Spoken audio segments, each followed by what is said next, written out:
Captain வந்து ரமணாவில் மட்டும் எனக்கு அறிமுகம் நினச்சிட்டு இருப்பேங்க. கிடையாது. ரமணாவுக்கு முன்னாடியே எனக்கு அவர் பரிச்சயம். ரசிகனா தியேட்டரில் இருந்தது வேறு. அது உங்களை மாதிரி நானும் அவரை ரசிச்சிருக்கேன். கேப்டன் பிரபாகரன்லாம் 50-60 தடவை பார்த்துருப்பேன். டெய்லி நைட் ஷோ முடிஞ்சதுன்னா போய் உட்காந்துருவேன் அந்த தியேட்டரில். திருப்பி திருப்பி பார்த்துட்டு இருப்பேன். நான் மட்டும் கிடையாது, மொத்த ஆடிட்டோரியமே ரிப்பீட். எல்லா டைலாகும் வர்றதுக்கு முன்னாடியே கிளாப் பண்ணிக்கிட்டே இருப்பாங்க. அந்த மாதிரி பார்த்துட்டு இருந்தேன். இன்னும் சொல்லப்போனால் ஒரு இன்னைக்கு நான் என்ன சொல்லுவாங்க, எனக்கு வந்து உங்கள் படத்தில் வில்லன்லாம் ஹேண்ட்ஸமாக இருக்காங்க, வில்லன்லாம் ஹீரோவோட அழகாக இருக்காங்களே எப்படின்னு சொல்லி.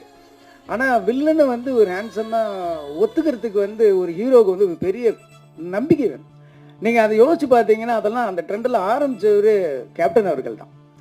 கேப்டன் அவரோட வில்லன்கள்லாம் பார்த்தீங்கன்னா பயங்கர அழகாக இருப்பாங்க. அதுக்கு முன்னாடிலாம் அப்படி இருக்கவே மாட்டாங்க. அந்த ட்ரெண்ட் ஆரம்பித்தது கேப்டன் அவர்கள் தான்.